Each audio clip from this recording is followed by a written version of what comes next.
world continues to progress technologically, I swear by Allah, faster than its growth in technology, it is retrogressing morally and spiritually. While life seems to become easier theoretically, in theory when you analyze life today, we have such advanced modes of transport, such easy ways of communication. In theory, life seems easier than previous times, but practically life has become more challenging than the previous times. Tension, depression and frustration has, wallah, become the order of the day. Happiness, joy and prosperity is something of the past. The very fears that haunt the mind of every individual, that are ever lurking. I must never become poor. I must never be diagnosed of cancer. This must never happen. The fears that are ever lurking in the heart and the mind of every man is sufficient depression in the life of every person. The only way to avert financial depression, the only way to avert and divert financial depression is to convince yourself that Allah is the sustainer.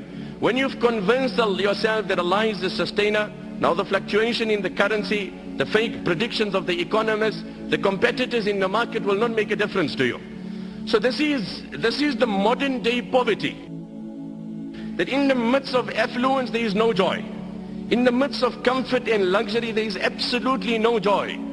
Nabi alayhi salam then said in the riwayat of Ibn Hibban, إِنَّمَا الْغِنَى غِنَى الْقَلْبِ وَمَنْ كَانَ الْغِنَى فِي قَلْبِهِ فَلَا يَضُرُّهُ مَا لَقِيَ مِنَ الدُّنْيَا. No, Abu Zar, wealth in essence is the contentment of heart.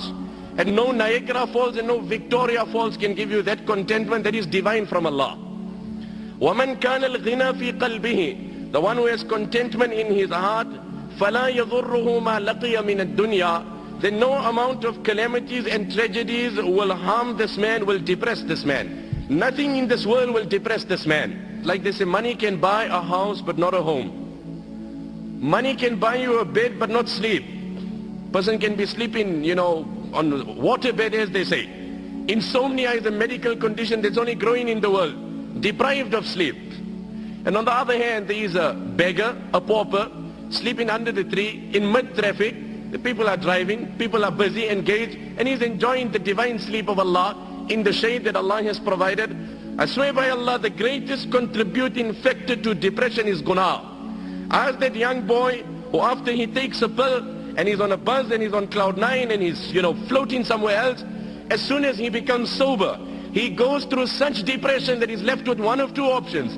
Either he commits suicide or takes a pill again. There's no other choice in the life of that young boy. This is nothing, these antidepressant tablets, that is escapism. You are hiding the reality. You are disguising and camouflaging. You are not solving, you are not soothing. It's like a person went to a particular motor mechanic, he had a problem in his car.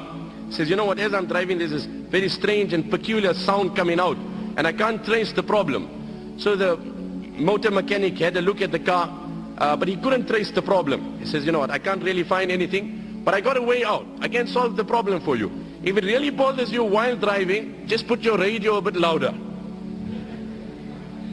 If the noise bothers you, just put your radio, and I promise you your problem will be solved without any money. I swear by Allah, that is antidepressant tablets. You have solved no problem. You have only camouflaged it, you've disguised it. The problem remains. Become sober and it's worse than what it was. Like they say, having Allah on your side does not mean sailing on the ocean with no waves. It doesn't mean that.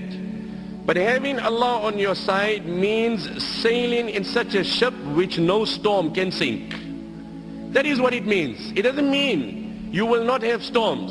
You will have storms, you will have waves. But when you have Allah on your side,